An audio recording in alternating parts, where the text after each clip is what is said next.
A woman can only take what you are willing to surrender.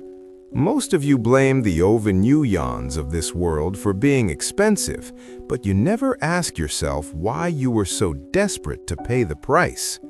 If you don't know who you are without your wallet, you will always be a victim of anyone who knows how to smile.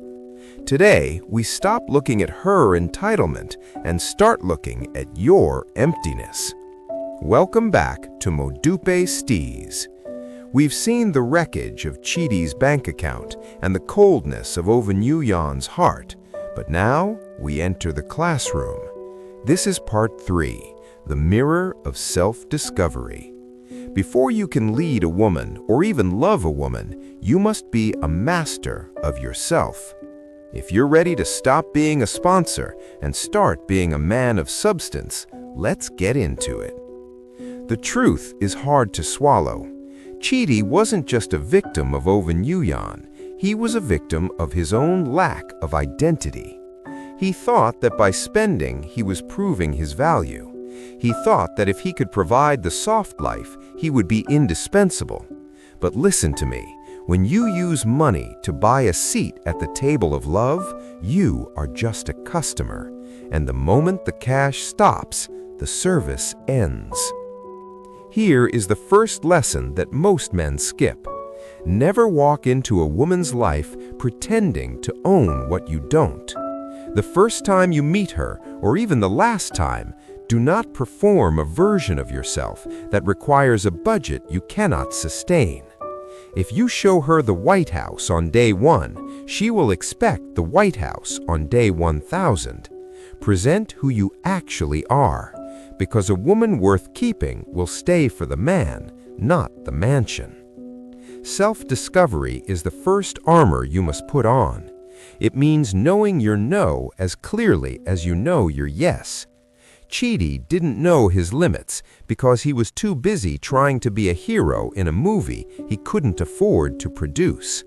He didn't understand that a man's steeze doesn't come from his ability to suffer for a good child, but from his ability to protect his own peace and his own future. And here is something else worth understanding. No two women are the same, not even close. The mistake many men make is carrying the wounds or the habits from one relationship straight into the next, treating a new woman like she is the same person who hurt them before.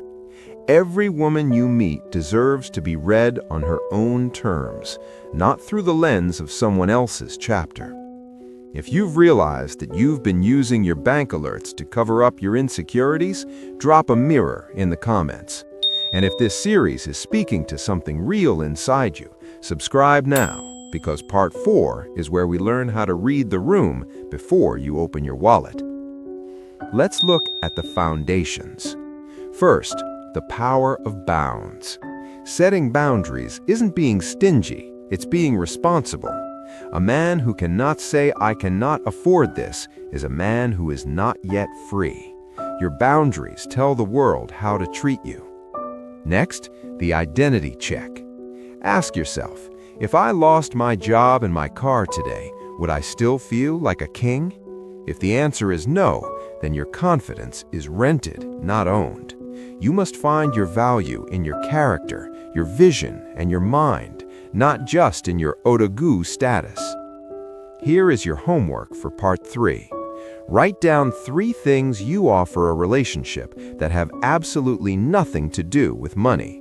If you can't think of any, that is exactly where your work begins. You need to become a man of substance before you become a man of means. Question for the day. What is one thing about yourself that you are proud of that money didn't buy? Let's be real in the comments. No masks allowed. True steeze is the ability to stand whole even when you're standing alone. Don't go into a relationship to find your worth. Go into it because you've already found it and you want to share the view. Always have good and pure intentions towards every girl around you and be at peace with yourself. This is Modupe Steeze, and my humble self, Modupe Olufemi, signs out to see you in part 4.